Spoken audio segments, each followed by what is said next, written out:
Hello, how are you? Hopefully you are having the very good time. In today's video, I will try to show you how to do the inner join and the left join. So, which is a very common in in data analysis. So let's refresh our memory, and then I'll use some sample data to show you that.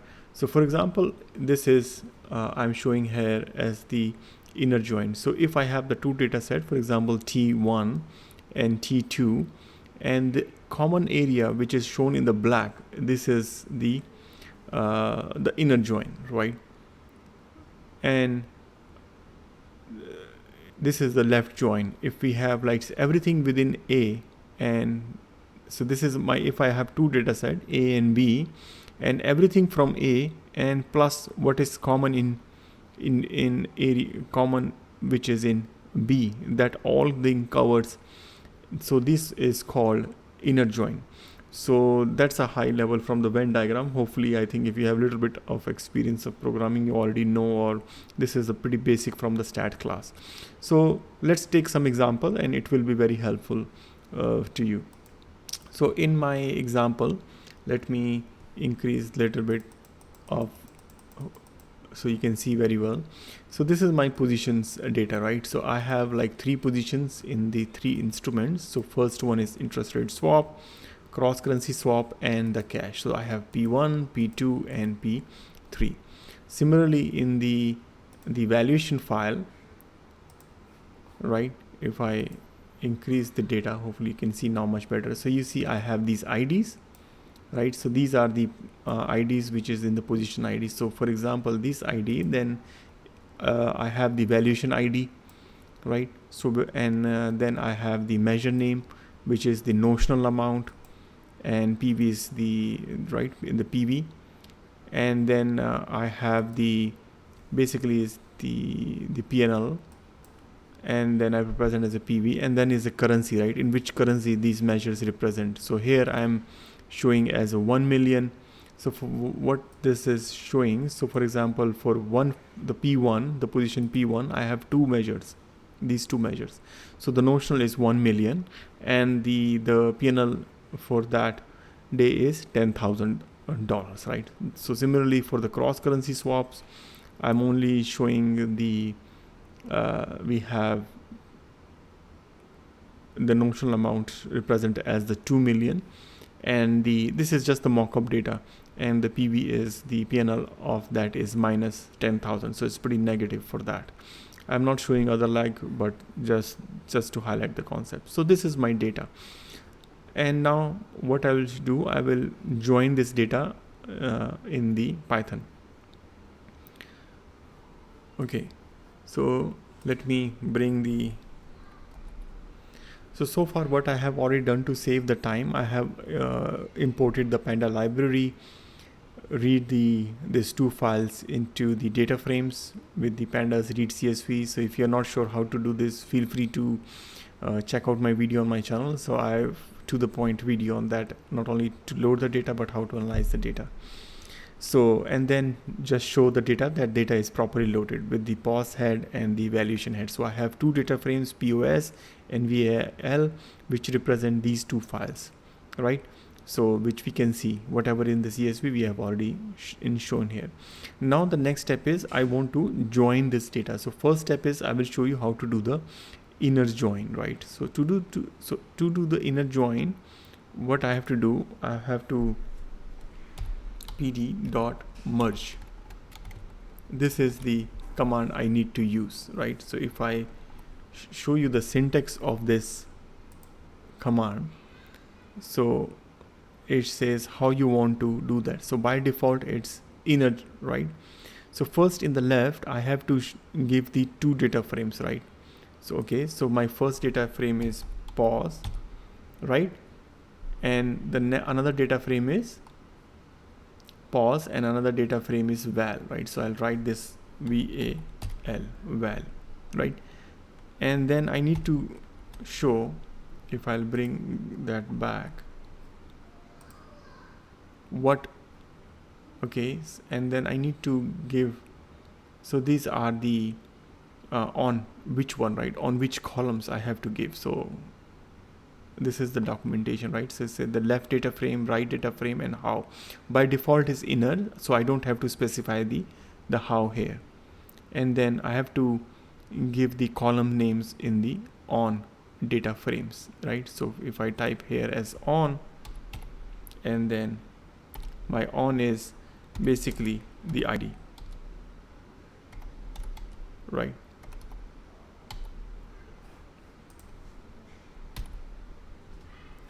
So if I, and then I have to save this, so data, maybe I'll say data frame inner, and then if I enter this, I should have my data frame. So if I want to see what is in my data frame dot head, so I got these two records. So what I got it? So I got as ID. So look at this, how Panda smart it is. So it don't replicate the ID twice. So since the ID is unique, it's only giving me the ID and the common attributes of the ID. So if you can see here, my position file has P1, P2. So whatever is common between these two, and P3. So it, in my data frame, since I only have P1, P2 positions, it's giving me P1 and P2 and didn't give me P3. So that's what the inner join is, the common element between two, and the its respective the another columns values which belongs to that. So I have ID, name, valuation ID. So first it's giving me the positions and the measure names from that, right? So that's it from it. But in the real life, if I want to perform some test whether this is correct or not, maybe because it's a huge data, you just want to ensure that it's working correctly, then how should we do that? So one way I'll show you here. So what need to be done? So I have to take common IDs, right? Because these are the common ID, and then I'll take set pos dot ID and set ID, right? So if I enter this, so this will, and press, right? Now I have the IDs here. What I did, I take the set as the IDs.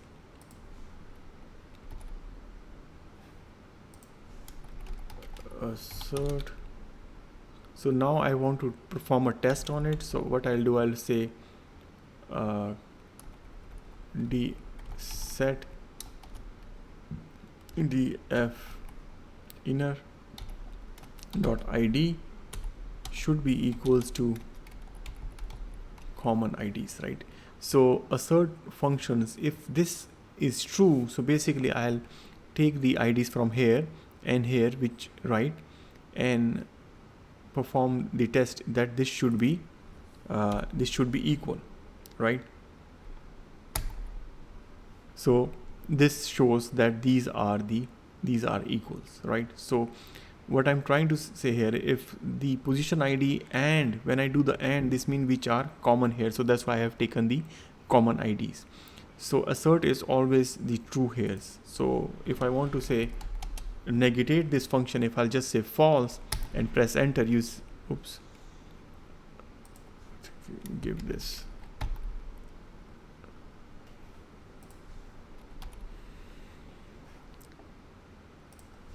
So I put this comma. Maybe I should leave this one since our test case is already passing. Anyway, so this is giving true. And if you're wondering what this is in our commons, so I can print it out, right? So we have my P1 and P2 is in my set, and I'm seeing and I'm comparing that this should be equal. So that's how we do the test case and we get our data. Now with this data I can play with the data, and this can be a huge file, right? It doesn't have to be a small files, it can be huge files. Now the next thing is I will do the same thing, but rather than I will do the inner join, I will perform the left join. So for that, again, I have to take the data frame df.merge, and then I'll pass my data frame pos1 val, and then I'll say on to id. But this time, if you remember, I have to pass the how. If I'll go here to the how, it should be left, right? And then I'll say here df left and enter. Oops. On id,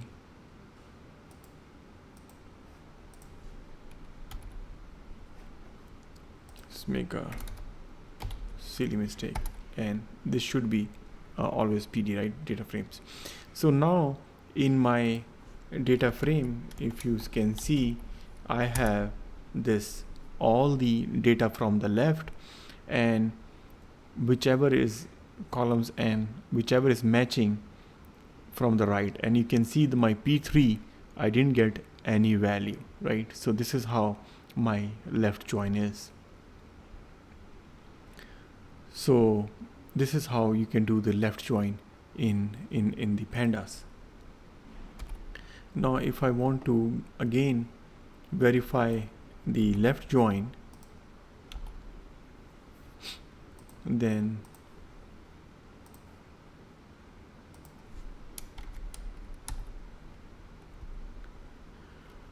I will simply write assert, and if you want to try it yourselves, you can simply pause the video and then try. So basically my inner join should be my all the positions from the left join equals to whatever from the new data set. So this means my set pos.id should be equals to set df left.id. So this should be my case. And since this condition is passed, this means in my data frame I don't have any positions or any records left. All my records is available, and this shows in my, actually this should be the left join.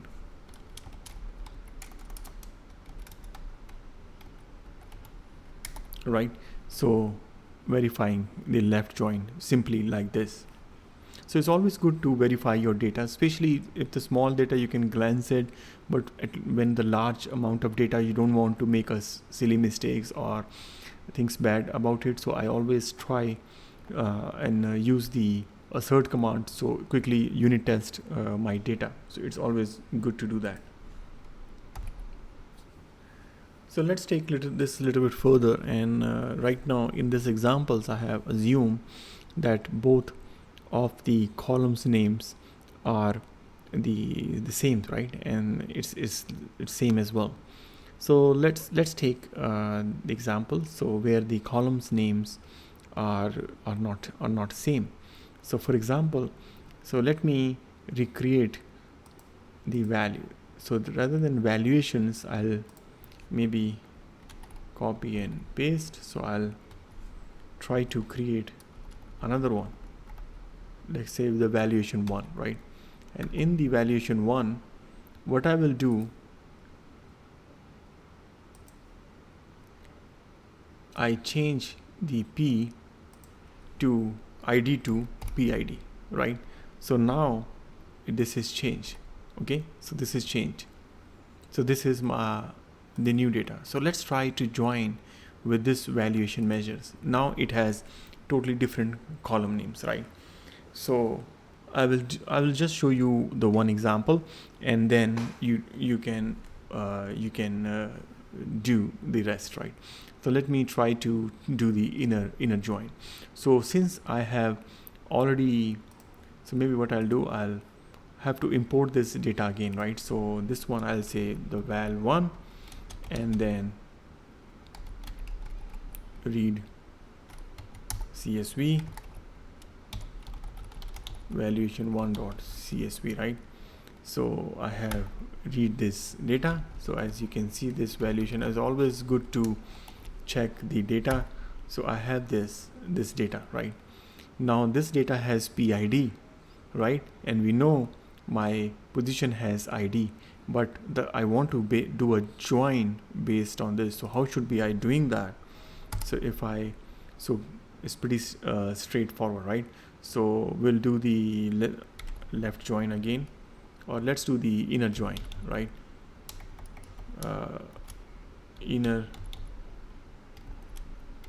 join on different column names, right? So this is what I want to achieve. So what I'll do, I'll say data inner one. I think I have, yeah, data frame. I think I'll just use data frame to be consistent. I have used here the df inner, so I'll say df inner one, and then I'll use the same function, right? Then I'll pass the two different pos and make sure when you replicate you give the different data frame pos one again.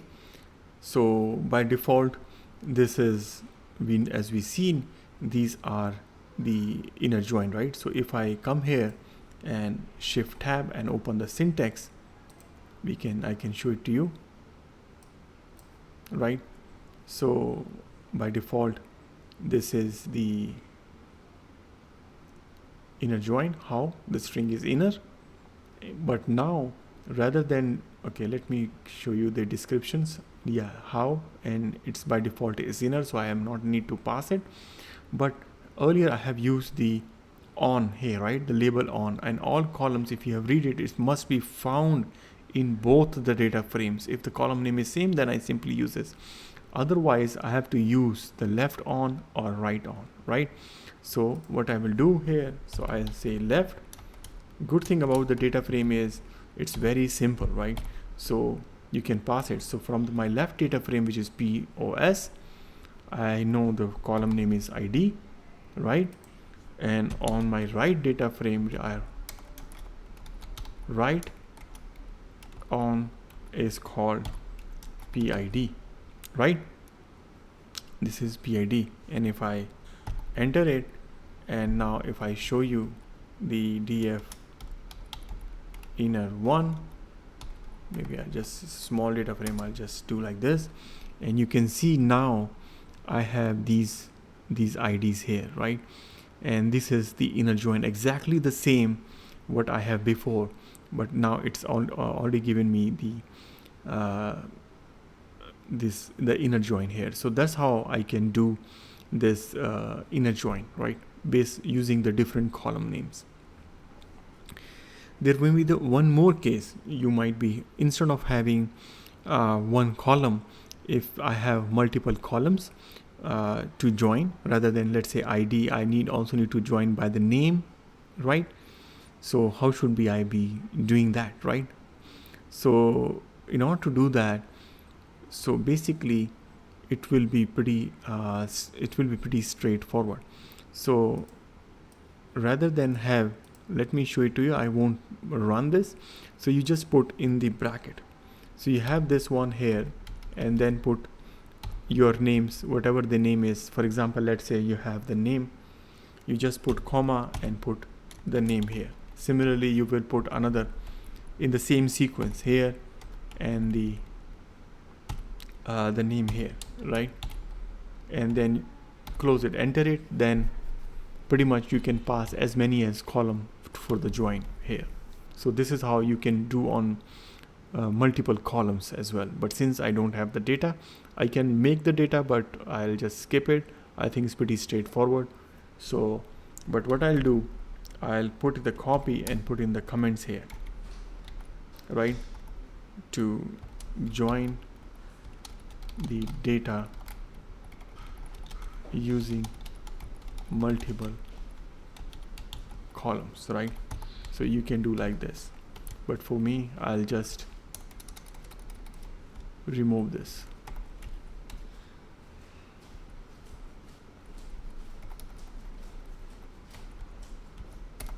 and enter.